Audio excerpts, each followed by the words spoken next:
A imagem do céu, muitas vezes no Evangelho, é comparada a um banquete no qual nós somos convidados e nos fartaremos.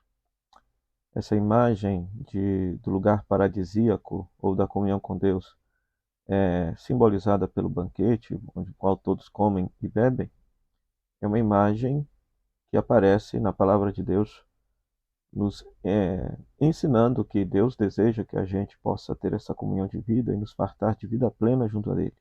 Mas será necessário cumprir alguns requisitos para que a gente atenda esse convite.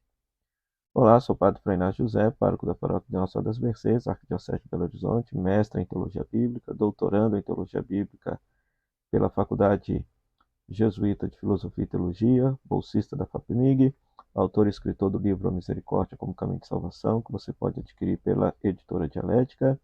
Minha saudação aos queridos radiovintes da Rádio Comunidade FM, da Web Rádio Nossa Mãe de Birité, que nos acompanham nesse momento. Seja bem-vindo ao nosso programa Pão da Palavra. Nós estamos celebrando o 28º domingo do tempo comum.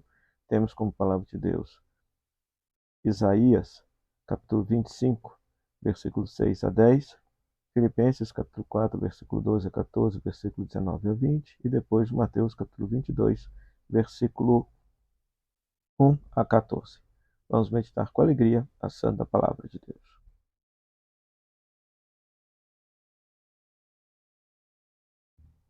Pois muito bem. Se você está passando aqui pela primeira vez, não esqueça de deixar o seu like, de deixar o seu comentário ou a sua dúvida, inscrever-se no canal, ativar as notificações e compartilhar com todos aqueles que gostam de meditar a palavra de Deus. Na primeira leitura, nós temos Isaías capítulo 25, versículos 6 a 10. Então nós temos essa imagem que o profeta utiliza, né, para se falar do céu, ou seja, da salvação definitiva, como a imagem de um banquete. O Senhor dos Exércitos dará nesse monte para todos os povos um banquete de ricas iguarias, regado com vinho puro, servido de pratos deliciosos e dos mais finos vinhos.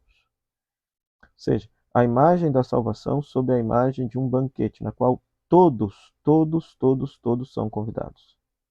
Todos são convidados, né? Então é interessante porque, apesar de ser um texto do Primeiro Testamento, ou Antigo Testamento, ou Velho Testamento, e o pensamento majoritário dos judeus é que a salvação seria destinada aos judeus, mas aqui, veja só, aqui aparece uma perspectiva de salvação universal. Todos, um banquete que será dado para todos os povos, todos os povos. Então todos os povos são chamados à salvação. Todos os povos são chamados à salvação. Depois, nós, enquanto cristãos, entendemos que isso se realiza justamente com a fé cristã, porque o judaísmo tradicional vai se desenvolver numa perspectiva de que existem judeus e pagãos, e judeus não se dão com os pagãos.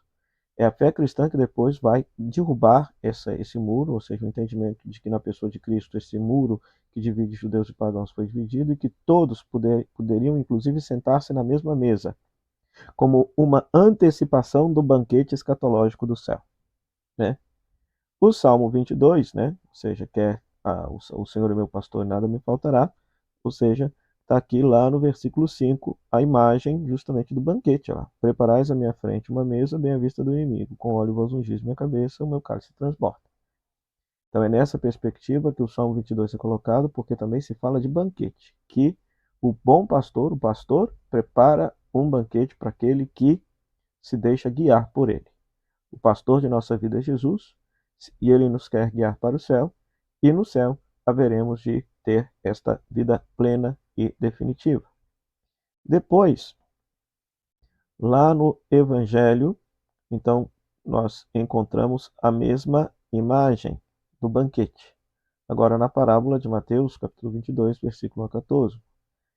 E aí, veja só, uma parábola que também aparece em Lucas, né?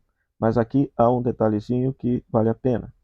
Então, o reino dos céus é como a história de um rei que preparou a festa de casamento do seu filho e mandou convidar um tantão de gente, né? Então, uns não deram atenção, um foi para o seu campo, outro para os seus negócios, outros mataram os empregados, Então o rei fica indignado e manda matar todos aqueles que rejeitaram. E depois mandou um novo convite. Trazei para a festa todos os que encontrardes, todos os que encontrardes. E os empregados então trouxeram maus e bons para a festa. Trouxeram maus e bons para a festa.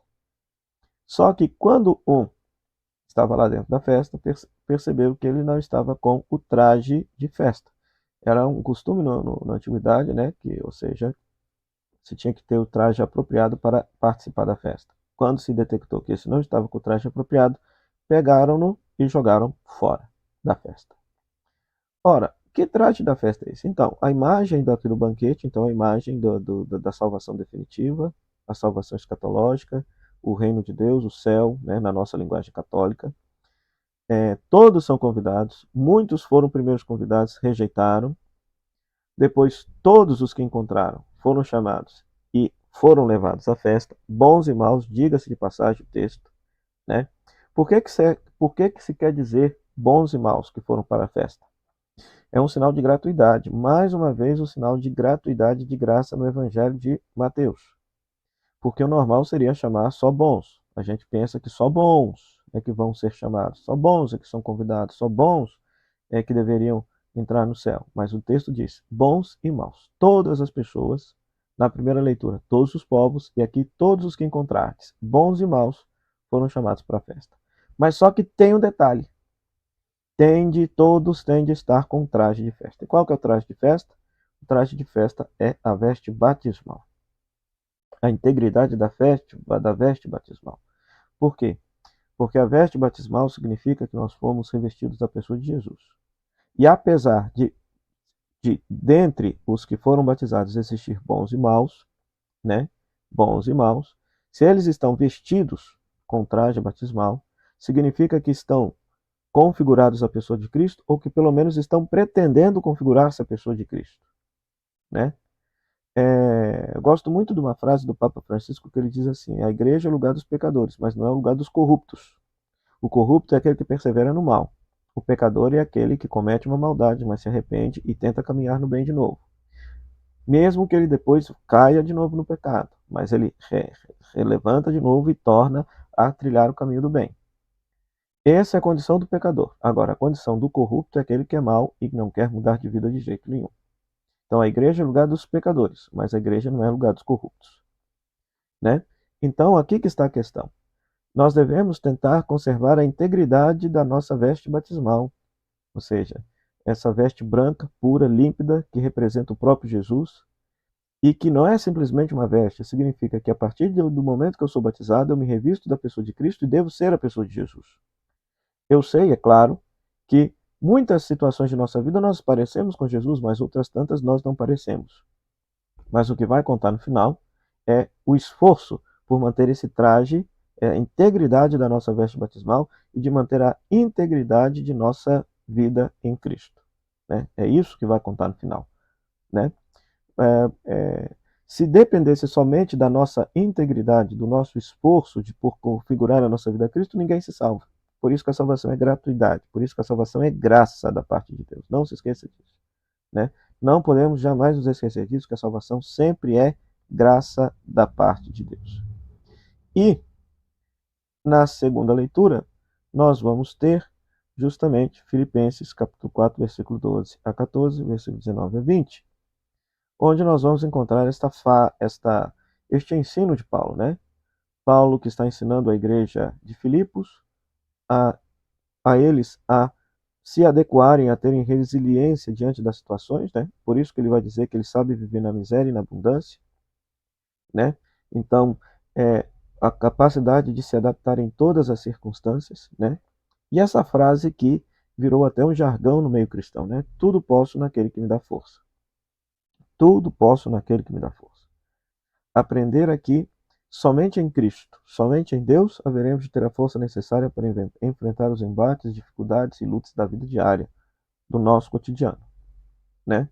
Se nós estamos passando por momentos de felicidade, momentos de abundância, louvado seja Deus, que a gente saiba viver nesses momentos e dar graças a Deus. Mas se a gente estiver vivendo momentos de fome, de necessidade, de penúria, que a gente saiba, que a gente se agarre em Deus e saiba que é um momento passageiro, que haverá de passar, que a gente possa contar com a solidariedade dos irmãos da comunidade cristã, né? E saber que em Cristo nós temos a força necessária. Cristo nos fortalece, nos dá a força necessária para que a gente possa tudo vencer, né? Tudo vencer. E quer na abundância, e quer na pobreza, que nós possamos viver sempre em Cristo Jesus. Viver sempre em Cristo Jesus. Então peçamos ao Senhor que possa nos abençoar e nos conceder a sua graça e sua bênção nesse 28º domingo do tempo comum. O Senhor esteja convosco, Ele está no meio de nós, que a bênção de Deus Todo-Poderoso, Ele que é Pai, Filho e Espírito Santo, desça sobre você e sobre sua família e permaneça para sempre. Amém. Meu muito obrigado à Rádio Comunidade FM pela audiência, a Web Rádio Nossa Mãe de Birité também, nossa parceira na evangelização, por sempre estarem compartilhando esse conteúdo aí nas suas rádios. E muito obrigado a você também que nos acompanha aqui nos nossos canais, seja no YouTube, Facebook, Instagram. Muito obrigado pela sua audiência. Não esqueça de deixar o seu like, seu comentário, sua dúvida, sua questão, compartilhar este conteúdo com todos aqueles que gostam de meditar a palavra de Deus. Até o próximo programa, o Pão da Palavra, se Deus quiser. Tchau, tchau.